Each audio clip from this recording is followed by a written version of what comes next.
Marcos capítulo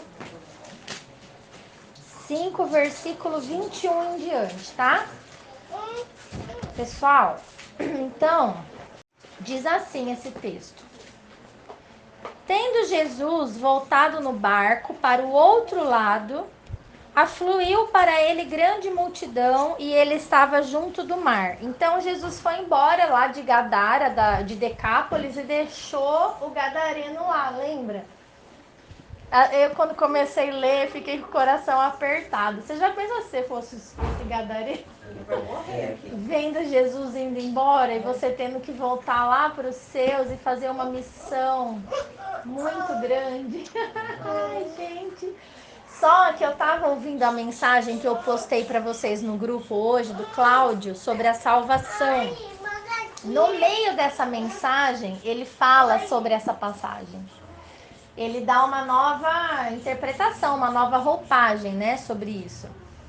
E quando ele tá falando, ele fala assim, que se o nosso problema fosse o diabo, tava fácil, porque o único problema daquele homem era que ele tinha uma legião de demônios com ele. Quando Jesus mandou eles embora, ele ficou são e curado. Ele era alguém, uma pessoa boa, convertida. O problema de muitos de nós não é o diabo, somos nós mesmos. Nosso orgulho, né? Nossa cabeça dura, teimosa. Esse é o problema. E aí é difícil lutar contra nós mesmos, contra a nossa carne, né? E aí ele estava trazendo essa versão. E ele disse que depois, quando Jesus voltou em Gadara, tinha 4.000 homens interessadíssimos para ouvir as palavras de Jesus. Então, quem tinha pregado ali? Ele. Não foi um grande apóstolo, não foi Pedro, não foi Paulo, não foi nenhum profeta importante. Foi aquele homem que foi curado. Um homem simples. Então, é isso que eu falo. Se o nosso coração não estiver nessa disposição de entender que aquilo que Jesus faz na nossa vida não é só para nós, mas é para impactar a vida do outro.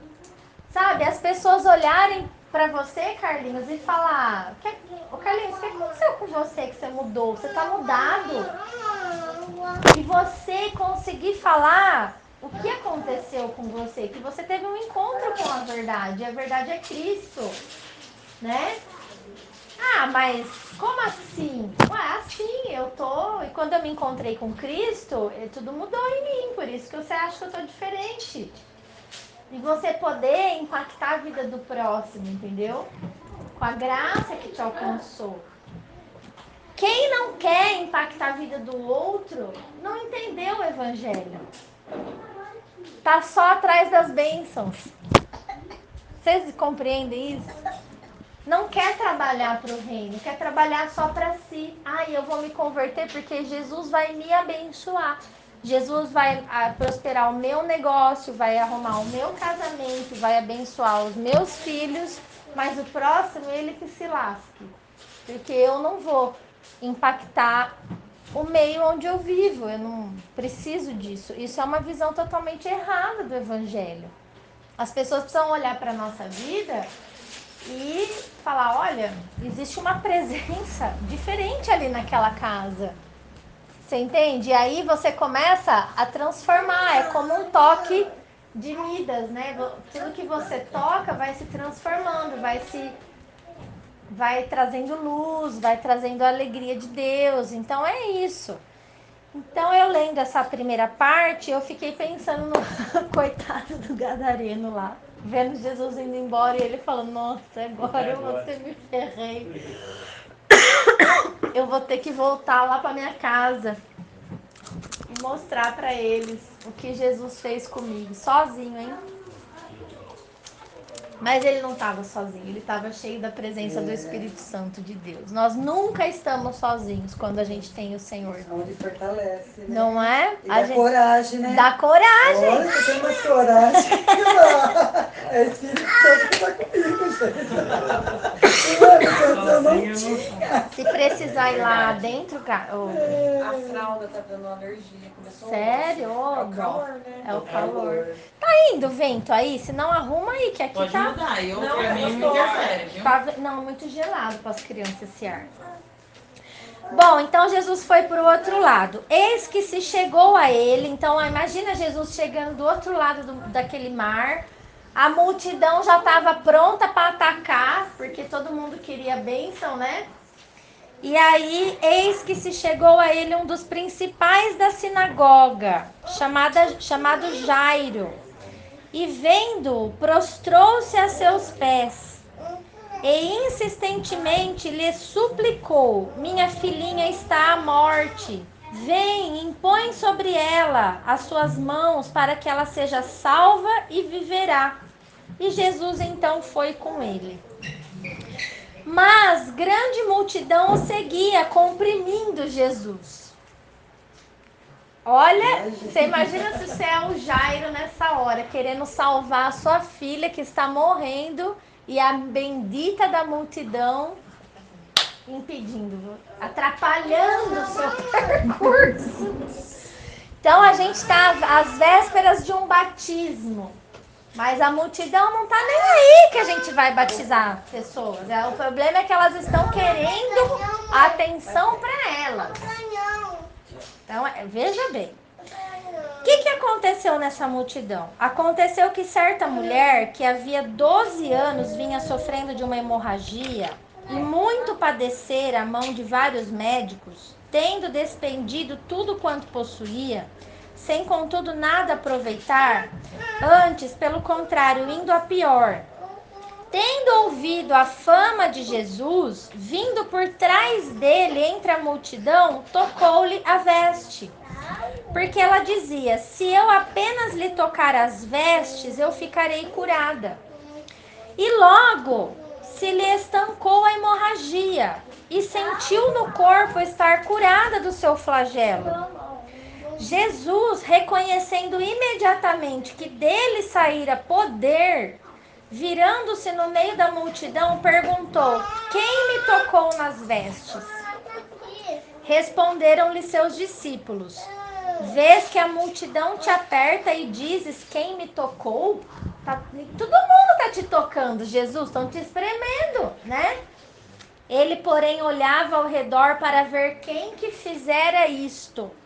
Então a mulher, atemorizada e tremendo, côncia do que nela se operava, ou seja, consciente do que tinha acontecido, veio, prostrou-se diante dele e declarou-lhe toda a verdade.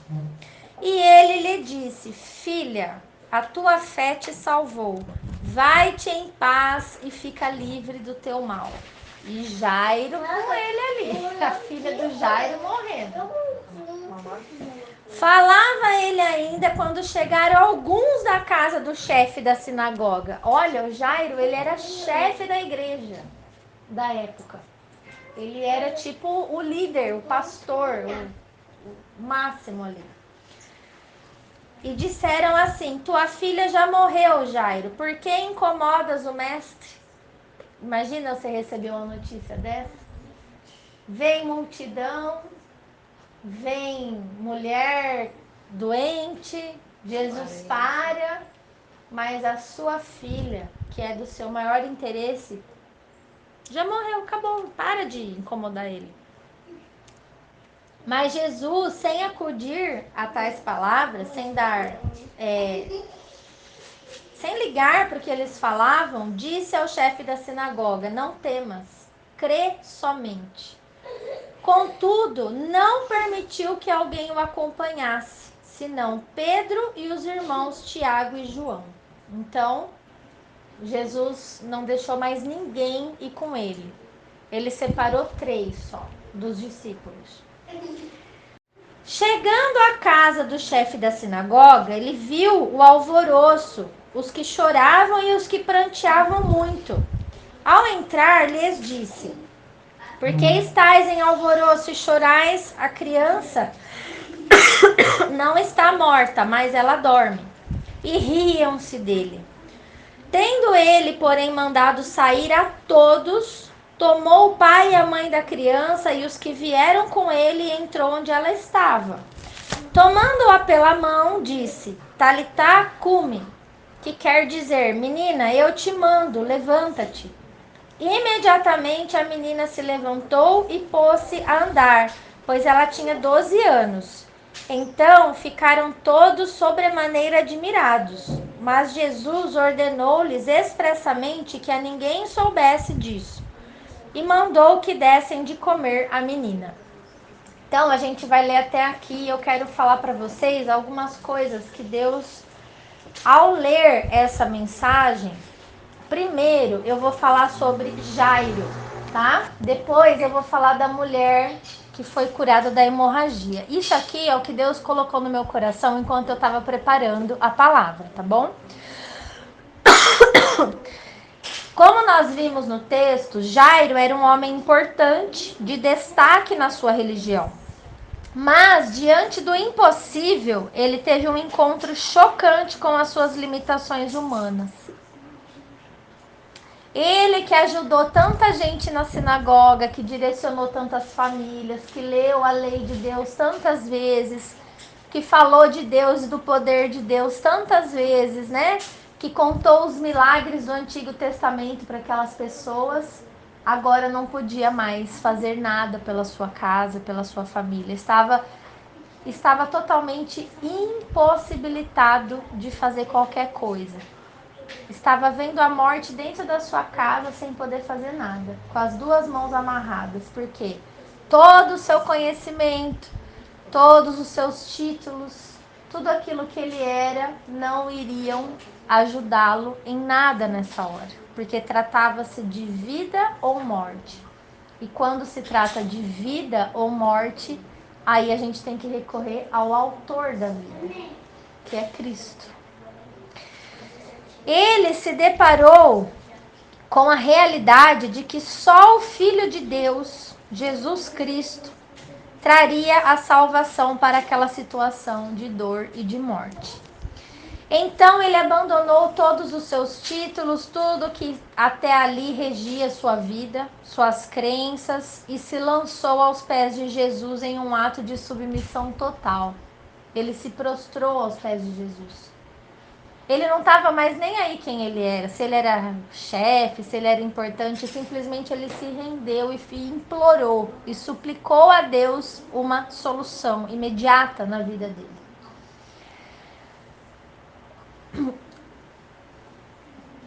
Como que se ele declarasse, né? Eu nada sou, eu reconheço que eu não sou nada, eu não tenho poder de nada, eu não posso fazer nada, Jesus. Mas Jesus sim, é tudo o que nós homens precisamos. Se Jesus não fizer, ninguém mais vai fazer. Não existe uma pessoa que possa nos ajudar. E tudo que Jesus faz, nem sempre é ele que leva as honras, né? Neste pedido de Jairo, vejo um homem quebrantado em seu orgulho, mas que ainda tinha muito que aprender com Jesus. Porque ali, naquela ocasião, ele ainda teria que entender que basta a palavra de Jesus para acontecer o milagre e a transformação. Quando Jesus chegou diante da filha morta, ele apenas deu uma ordem. E ele falou: menina, levanta, eu te mando. Então Jairo, ele precisava aprender que Jesus, ele age através da sua palavra, do decreto que ele libera na nossa vida. Ele não precisava necessariamente tocar na menina para devolver a vida a ela, mas liberar a sua palavra sobre ela. O que precisamos que Deus faça por nós, talvez não vai acontecer do jeito que nós idealizamos ou planejamos que Ele faça. Mas irá acontecer do jeito de Deus e não do nosso jeito. Portanto, não se trata do como ele vai fazer, se trata de estarmos abertos para entender as suas palavras e a sua direção. A gente percebe que no versículo 23, Jairo, ele quis ensinar Jesus como salvar a sua filhinha. Olha, Jesus, minha filhinha está à morte. Vem, coloca suas mãos sobre ela para que ela seja salva e então ela viverá. Vocês estão entendendo? Eu já sei, Jesus, o que você tem que fazer. Você tem que vir comigo, botar sua mão nela, e aí ela vai ser salva e ela vai viver. É desse jeito que você vai fazer na minha casa, viu, Jesus? Quem aqui está querendo ensinar Jesus a operar uma obra na sua vida? Tem vezes em oração que a gente começa, não sei. Senhor, faz isso, faz aquilo. Que vai dar certo. Jairo teve que aprender que era ele quem precisava de ensinamentos. Jairo precisou esperar a sua vez. Olha, alguém importante está acostumado a ser atendido em segundo lugar ou em primeiro lugar, Cássia? O que você acha? Pessoas que se sentem querem. Alguém importante está acostumado a ficar na fila? VIP. Não. Quer ser sempre prioridade. O primeiro. Mas ele teve que aprender a esperar. Ele teve que ter paciência. Ele teve que ser resiliente, entender o tempo de Deus, porque não existia só ele no mundo que precisava. Servindo a Deus. Servindo a Deus, porque ele era um religioso. Não era só ele que precisava de um milagre, existia uma multidão em volta de Jesus. E o caso dele era sério, mas não era mais sério do que o da mulher, que estava há 12 anos sangrando. Às vezes a gente chega para Jesus e a gente acha que ele tem que resolver o nosso caso. Porque é a gente que precisa, não o outro. Dane-se o outro. O que eu tenho com a vida do outro? Eu quero ser abençoado. Eu quero prosperar. Só que Jesus, ele coloca você na fila de espera para você aprender que o que vai mudar a sua vida e a minha não é o que a gente acha que ele tem que fazer pra gente. É o que ele fala para nós. São os decretos de Deus sobre a nossa vida. Os decretos de Deus sobre a nossa vida são decretos de bênção. E a gente já leu lá em Deuteronômio 28 que a bênção, ela persegue aqueles que andam em obediência. Então, os decretos, eles são liberados sobre a vida de quem anda em obediência e tem compromisso com as coisas do Senhor. Jairo precisava aprender sobre isso também, né? Ele aprendeu que não existe nada que Jesus não possa fazer. Porque quando eles chegaram para ele, né, entregando a mensagem, a notícia do impossível, Jesus olhou para ele e disse: não tenha medo, Jairo, acredite somente. E você sabe por que Jesus falou isso para ele? Porque Jesus estava com ele. Apesar de Jesus estar na multidão e socorrendo a outra mulher, Jesus ainda estava com Jairo. E por isso Jesus pôde acalmá-lo. Diante do impossível, não dê lugar ao medo paralisador, mas dê lugar à fé naquele que tudo pode. Se nós estamos com Jesus, não há nada o que temer. Amém. Ainda que não aconteceu nada, ainda que o que você precisa é algo impossível, calma, acredite, Ele é o Deus do impossível. Você precisa acreditar. Se Ele está com você, você tem tudo. Não é? No versículo 37, a gente vê que depois que Jesus acalma Jairo e fala assim, olha, crê somente, Jesus também tomou uma atitude que nos ensina. Para que Jesus continue do nosso lado, Algumas pessoas precisam sair de cena. Algumas pessoas que atrapalham a presença de Jesus, que atrapalham aquilo que Jesus quer fazer na nossa vida. E aí a gente vai falar sobre essa panelinha de Jesus. Olha, Jesus tinha uma panelinha. Ele andava com 12, mas ele separou só 3 para ir com ele. E ele não deixou os outros irem junto. Por quê? Porque as pessoas que estavam naquele contexto estavam rindo de Jesus. Quando ele disse que a menina não estava morta, mas estava dormindo, as pessoas não entenderam o que ele disse. Porque Jesus mente, gente. Jesus estava contando uma mentira. Então por que ele falou isso? Se a menina estava morta. Ele falou, ela não está morta. Jesus aqui, ele trouxe a verdade, o real significado da morte para aquelas pessoas. Ele disse para aquelas pessoas, gente, o que aconteceu aqui é que ela dorme. E só um pode despertar alguém que já morreu. Cristo, o próprio Deus, o autor da vida, só ele. Então ele estava tentando trazer o entendimento da realidade que acontece no mundo espiritual quando alguém morre. Está dormindo, né? Ela está dormindo. É como se ele falasse, eu vim para despertá-la, entendeu? Só que aquelas pessoas estavam rindo do que Jesus estava falando, estava debochando dele. É como se você começasse a contar as coisas da Bíblia, ele está dormindo. Pode deitar ele. É como se eu estivesse aqui contando para vocês sobre as realidades espirituais e vocês começassem a rir. Você acha que a gente vai voar e vai para Jerusalém e Jesus vai voltar? Essa moça é louca. Então, aonde existe deboche, aonde existe desprezo, não é um ambiente favorável para os milagres de Jesus acontecer. Porque ele mesmo disse que na cidade dele, em Nazaré, ele não pôde operar muitos milagres por causa da incredulidade daquelas pessoas. Porque Deus, ele não faz nada à toa, gente. Ele não vai dar pérolas aos porcos, essa é a verdade.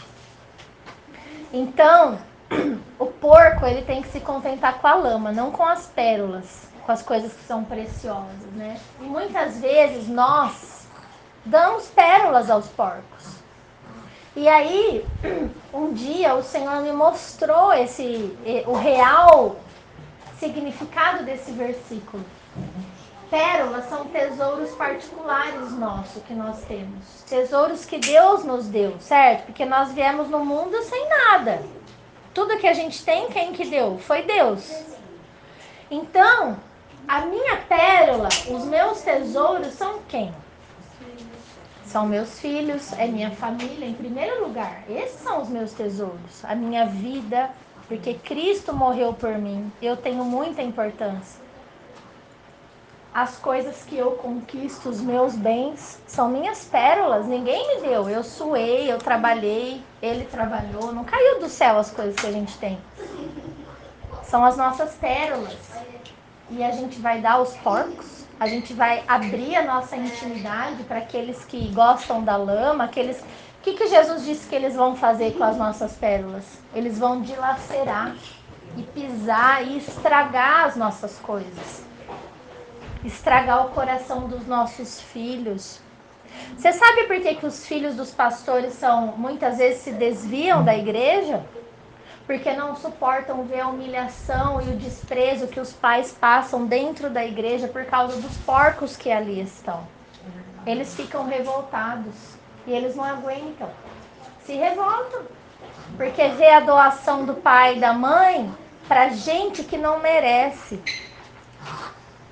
E o coraçãozinho deles fica dilacerado. E depois para consertar isso? Então é isso que Jesus estava falando. Por isso Jesus, ele tinha uma panelinha, a panelinha da fé, daqueles que criam, daqueles que se doavam verdadeiramente, daqueles que vinham para somar, daqueles que falavam assim, Jesus, se você falou, tá falado, a gente acredita, vamos. O que precisa pra gente ir lá? Essa é a panelinha de Jesus. E essa deve ser a nossa panelinha também, porque ele é o mestre, nós somos os discípulos, nós aprendemos com ele. E aí, E outra coisa interessante, né? Só 3, porque dentro dessa panelinha, aqueles que têm, ao que tem será mais acrescentado ainda. Mais milagres eles vão ver, mais bênçãos eles vão testemunhar. Porque eles já têm a fé, eles já estão juntos, eles já têm a disponibilidade, eles já têm o compromisso. Então eles vão gozar de mais coisas que o Senhor vai fazer. E aqueles que não têm, até o que eles têm lhes será tirado. Porque não merecem. Não merecem estar nesse contexto, né? E aí, Jesus então chega naquele ambiente, no versículo 41, a gente vê claramente que ele manda, né? Menina, eu te mando, levanta-te. Imediatamente a menina se levantou. Então, há poder nas palavras de Jesus. E aí eu pergunto para você e para mim, o que Jesus tem falado a nosso respeito? Quais são os decretos que ele libera do céu sobre as nossas vidas? Né? Só que tem um ponto também. A menina, ela reviveu. E ela precisava alimentar-se. Então a primeira coisa que Jesus manda fazer com a menina que acabou de reviver era: deem comida a ela. Da mesma maneira que nós revivemos pela fé em Jesus, porque nós estávamos mortos sem Cristo, nós necessitamos nos alimentar da sua doutrina. E aí eu lembro de Mateus, capítulo 4, versículo 3 e 4, que quem abrir, quiser ler, pode fazer a leitura. 3 e 4. O tentador aproximou-se dele e disse: Se és o Filho de Deus, manda que essas pedras se transformem em pães. Jesus respondeu: Está escrito: Nem só de pão viverá o homem, mas de toda palavra que procede da boca de Deus. Então, o verdadeiro alimento é o quê? A palavra que o Senhor está falando. Então, eu tenho uma impressão assim, ó. Eu vou ler João 15, 3, para completar, que Jesus estava falando que ele é a videira verdadeira, nós somos o ramo, né? E ele fala assim: vós já estáis limpos pela palavra que vos tenho falado. Então, a palavra é alimento para nós e limpa a nossa vida, nos ajuda a encontrar um caminho certo, né? Você não quer assim, tá? E no capítulo 6, 57 e 58 de João, também fala sobre isso.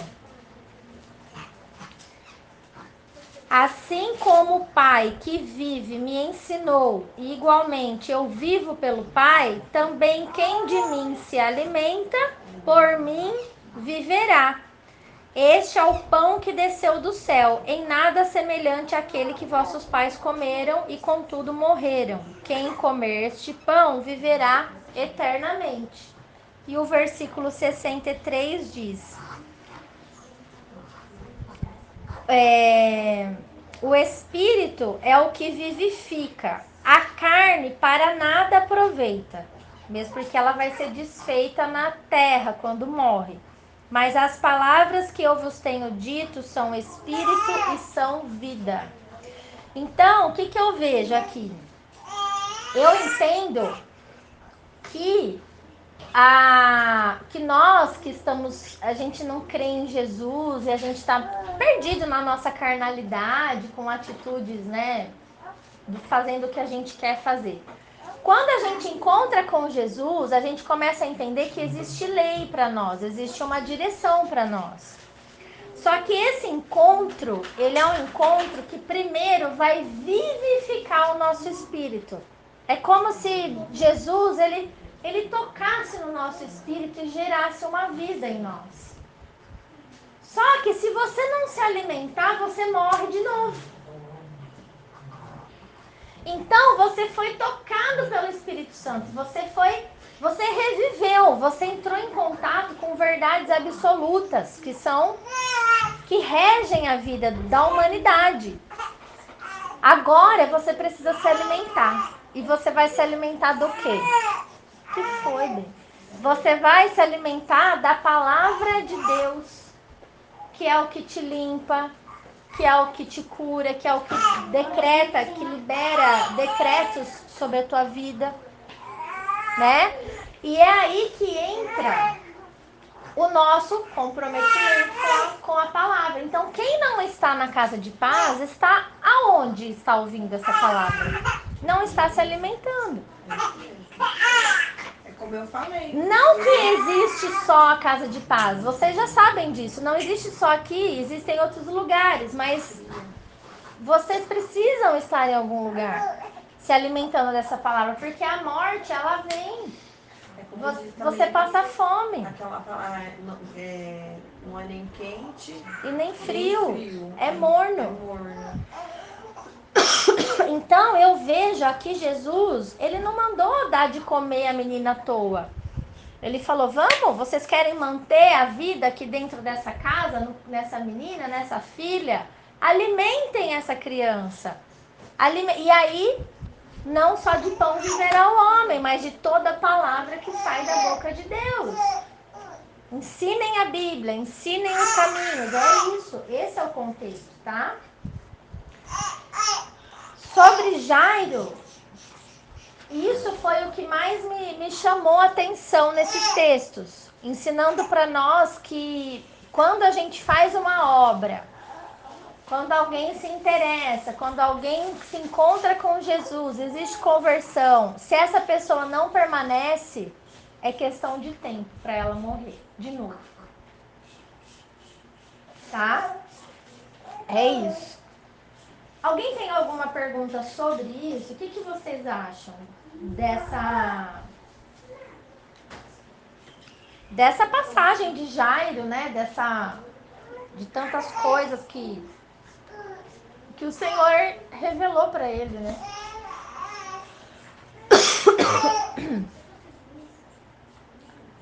Bom, no meio do caminho tinha uma mulher doente. Essa mulher estava com fluxo de sangue há 12 anos. O que significava isso dentro do contexto aonde ela estava? Ela era impura naquele contexto. Ela não podia tocar em ninguém. Ela não podia receber um abraço, um toque, um beijo, nada. Porque ela era impura. A mulher, quando estava na sua menstruação, ela era considerada impura no Antigo Testamento. Então, eu vou ler para vocês em Levíticos 15 sobre isso, para vocês entenderem esse contexto de como vivia como ela estava. Levíticos 15, 19...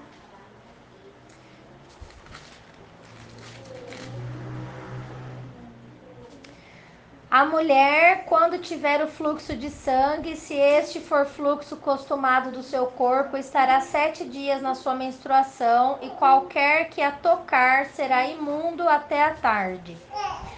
Tudo sobre que ela se deitar durante a menstruação será imundo, e tudo sobre o que se assentar será imundo. Quem tocar no leito dela lavará suas vestes, banhar-se-á em água e será imundo até a tarde. Quem tocar em alguma coisa sobre o que ela estiver assentado, lavará suas roupas e banhar-se-á com água e será imundo até a tarde. Ou seja, aqui vai repetindo tudo isso. A mulher era considerada imunda, não podia ninguém tocar nela. Quem tocasse nela também era considerado imundo, tá? Então, aqui de Deus tivesse ido embora da sua vida, afetando todas as áreas da sua vida. Aquela mulher, ela tinha uma doença emocional. Ela era solitária, ela era rejeitada no meio. Ninguém podia chegar perto dela. Era como se ela chegasse num lugar e todo mundo soubesse. Essa é impura. Não toca nela. Se ela sentar aí, ninguém pode sentar ali. Você imagina você viver assim por 12 anos? Desprezada. Sem receber um beijo, um toque, um abraço, gente. Nós ficamos 2 anos quase enlouquecendo. Não foi? Então, isso era como se a bênção de Deus tivesse ido embora da vida dela. Mas, quando ela ouviu falar de Jesus, ela creu que ele era o Messias. Que nele havia uma solução, um olhar para ela. Porque a palavra de Deus em Isaías falava sobre o Messias, de que ele viria e olharia para os pobres, para os quebrantados de coração, que ele curaria essas pessoas. E ela sabia disso, e a sua fé nele, com o entendimento de que nele havia esse poder transformador e perdão, fez com que ela o tocasse nas vestes, na roupa dele. Por que ela tocou na roupa? Porque isso também mostra que ela sabia que era imunda, que ela não podia tocar em ninguém, que tudo que ela tocasse ficaria imundo. Então ela preserva Jesus sabendo quem ela é. É como se ela chegasse diante de Jesus, diante de Deus, sabendo que ela era imunda e indigna de receber qualquer coisa que ele ia dar. Mas ela acreditou que ali, em Deus, ela encontraria a misericórdia dele. O que é a misericórdia? É o perdão. É quando a gente sabe que Deus ele vai ter compaixão de nós. Ele vai ter um olhar de piedade sobre nós. Porque ele vai ver o nosso problema, a nossa miséria humana, o nosso pecado, a nossa prisão espiritual e vai se compadecer e vai nos perdoar. E por isso que ela foi e tocou naquela roupa dele. E ele, no versículo 30, ele faz a pergunta que ela jamais queria que ele fizesse, porque ela queria ficar no anonimato. Então ele faz: quem me tocou nas vestes? Quando Jesus pergunta isso, tinha a intenção de curá-la completamente no seu emocional, doente pelo abandono e pela rejeição. E só poderia fazer isso expondo-a publicamente, para chamá-la de filha na frente de todo mundo e dizer que dali em diante ela era alguém perdoada por Deus e limpa da sua imundícia, do seu pecado. E, portanto, ela poderia ser aceita dentro da sociedade, dentro do contexto social, dentro da família da fé.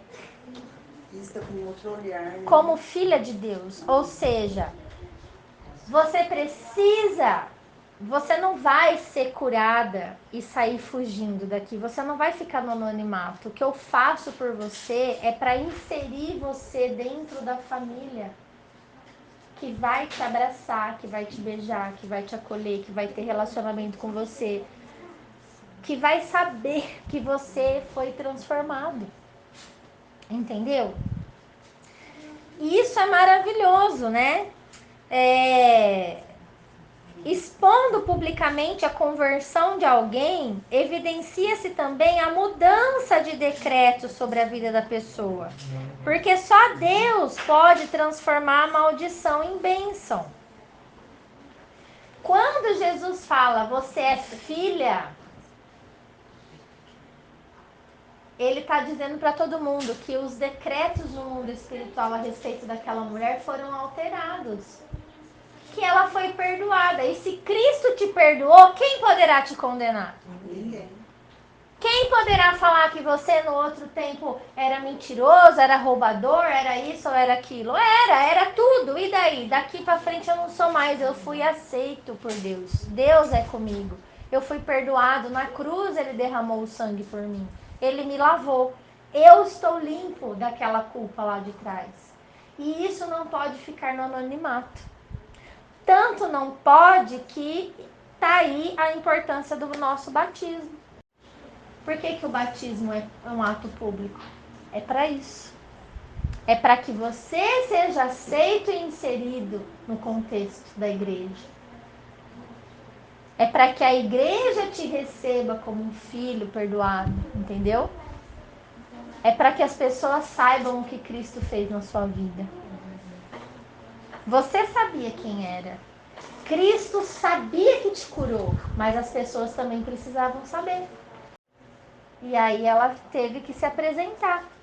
E quando ela teve que se apresentar, ela declarou-lhe toda a verdade. Então ela teve que falar publicamente. Sou eu, porque eu tinha uma hemorragia, 12 anos, né? E eu toquei no Senhor e fui curada.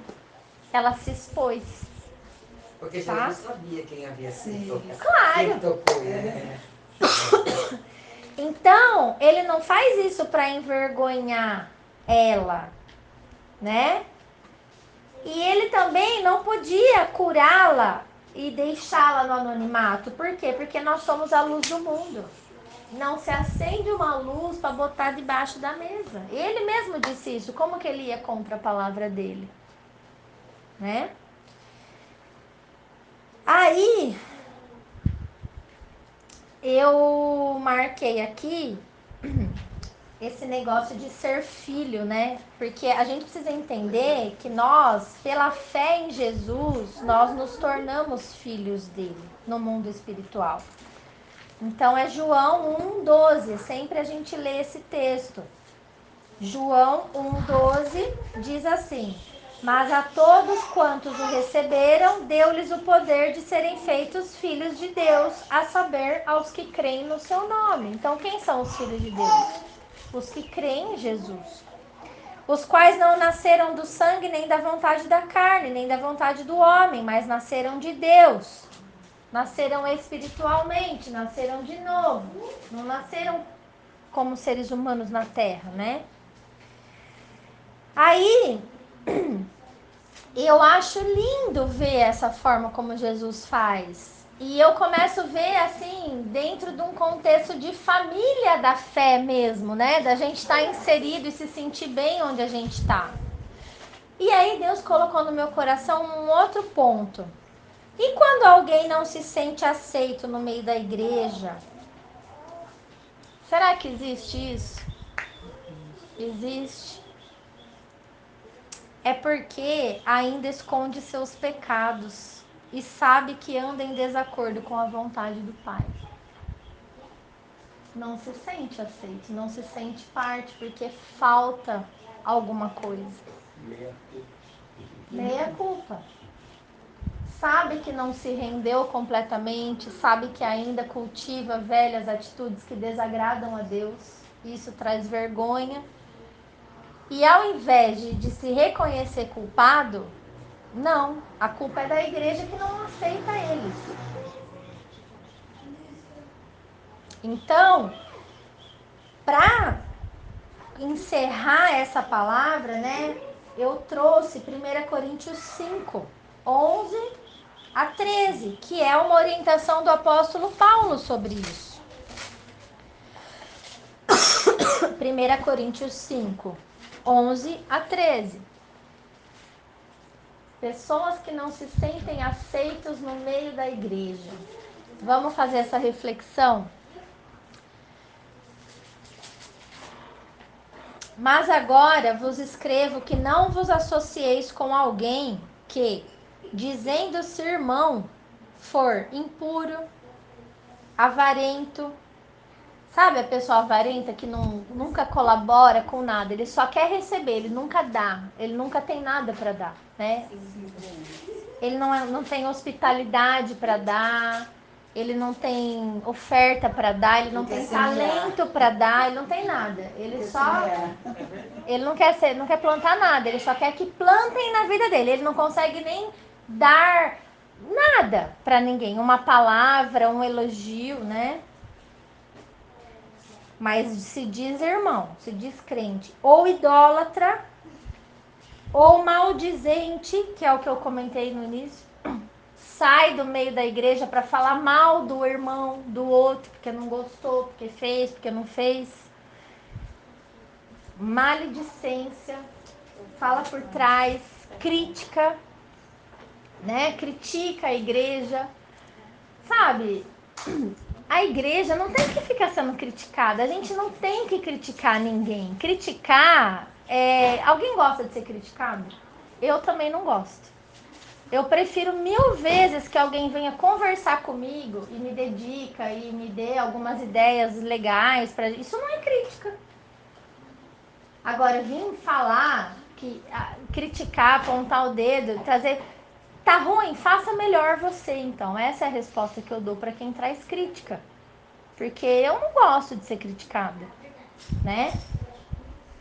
Beberrão, bebe, perde a noção do tempo, espaço e limitação, perde o senso, o bom senso, mas se diz irmão. Roubador, com esse tal, nem ainda com mais. Olha o que Paulo está falando, a gente não tem que se associar com pessoas que se dizem parte da igreja e não andam de acordo com as palavras de Deus. Pois, com que direito haveria eu de julgar os de fora? Não julgai vocês os de dentro? Os de fora, porém, Deus os julgará. Expulsai, pois, de entre vocês o malfeitor. Então, quando a gente fala que tem Jesus no coração, a nossa vida precisa se transformar. Nós precisamos ter novas atitudes, sabe? Não combina mais uma pessoa que se diz filho de Deus, transformado, ficar caindo de bêbado por aí. Isso não combina, isso não deve ser assim. Ah, mas não pode beber? Pode beber socialmente, sem perder a cabeça, sem perder o juízo, sem causar vergonha para o próximo, para os filhos, para a esposa. E a mesma coisa para a própria igreja. Agora, tem pessoas que não conseguem se controlar. Quem não consegue se controlar, que não tome o primeiro gole.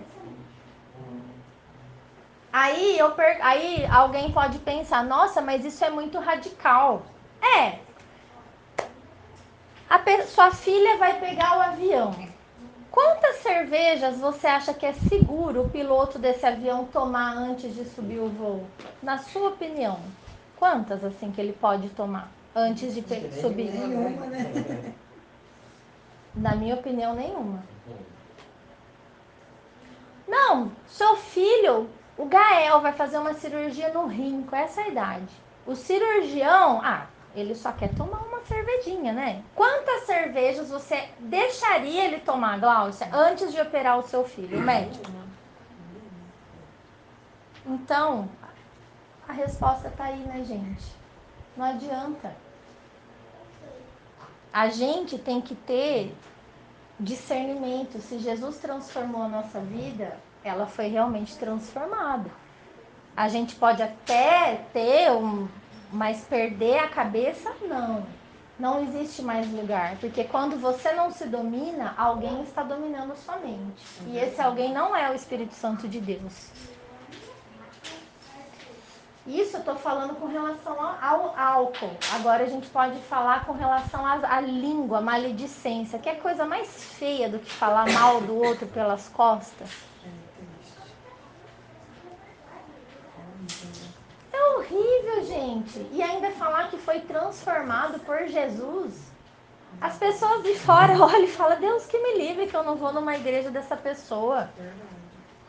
Ou a pessoa que não paga os outros no dia certo, faz os outros de palhaço, fica devendo. Sabe, isso mancha o nome da igreja. Então, vocês percebem como o nosso comportamento influi dentro da nossa casa, dentro da nossa família. E Paulo disse o quê?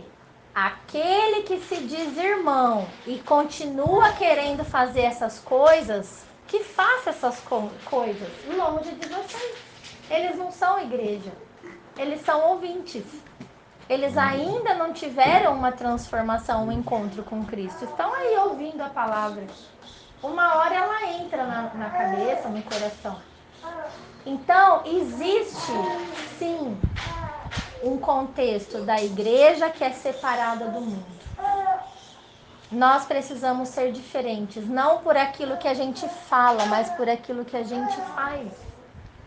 O que a gente faz é muito maior, né? Eu sempre dou o exemplo do Facebook também, das postagens que a gente tem no Face. Às vezes a gente vê pessoas da igreja ou da Casa de Paz postando cada coisa feia, ridícula. Não combina, não pode mais ser assim. Porque nós somos exemplo, nós vamos deixar o que para essas crianças, gente? A transformação ela acontece dentro, né? Dentro. E quando a pessoa faz isso, o que você vê nela? Você acha que ela mudou? Que Não. transformação foi que ela teve? Não, ela se enganou, só isso. E isso não é para agradar a igreja, não é para agradar a mim, não é para agradar uma esposa, um pai, uma mãe. É uma questão com Deus, porque o apóstolo Paulo falou aqui, olha, os do mundo que fazem isso, os de fora, Deus os julgará. Deus vai julgar eles, ninguém vai escapar desse dia. Agora, nós, os de dentro, nós precisamos julgar todas as coisas. Nós não podemos ser cúmplices do pecado dos outros. Então, enquanto aquele irmão quiser ficar no erro, ele que fique na casa dele. No meu contexto, ele não vai entrar mais. Esse é o posicionamento que a gente tem que ter. Na minha particularidade, ele não entra. Por quê? Porque eu não vou dar minhas pérolas, o meu esforço, o coração dos meus filhos para os porcos. Quem quer continuar na lama do pecado, fique na lama do pecado. Quem quer transformação, venha para Cristo. Beba da água limpa que dá vida para você. Então eu vejo essa mulher sendo inserida num contexto de aceitação no meio do povo de Deus. Por quê? Porque ela foi curada, ela foi limpa e ela foi chamada de filha de Deus. Quem nós somos nesse contexto? Quem nós somos na fila do pão? Nós somos os filhos de Deus ou os filhos do diabo? Que contribuem com a mentira, que são homicidas, que matam, né, outros homens. Matar não é só pegar uma faca e matar. Você mata a esperança de alguém com a sua própria língua. Né? Você mata o evangelho quando você diz assim, olha, eu concordo com essa parte, com aquela parte ali, acho que não é bem assim não, vamos tocar no barco. Você mata a transformação de alguém. Porque você passa a mão, você passa um pano onde não é para passar. A pessoa, ela se transforma quando ela entende que ela está errada e que ela precisa mudar. Foi assim comigo, foi assim com todos nós aqui. Ninguém chegou santo para Jesus. Eu cheguei imunda, suja, cheia de erro, de pecado, podre. Tive que pedir perdão para muita gente. Comecei a pensar 1000 vezes antes de falar as coisas para os outros, porque eu não queria ter que pedir perdão de novo, porque é ruim pedir perdão para os outros. É uma das coisas que mais pega. É horrível você ter que ir lá pedir perdão. Então eu pensava, foi assim, eu não sou perfeita não.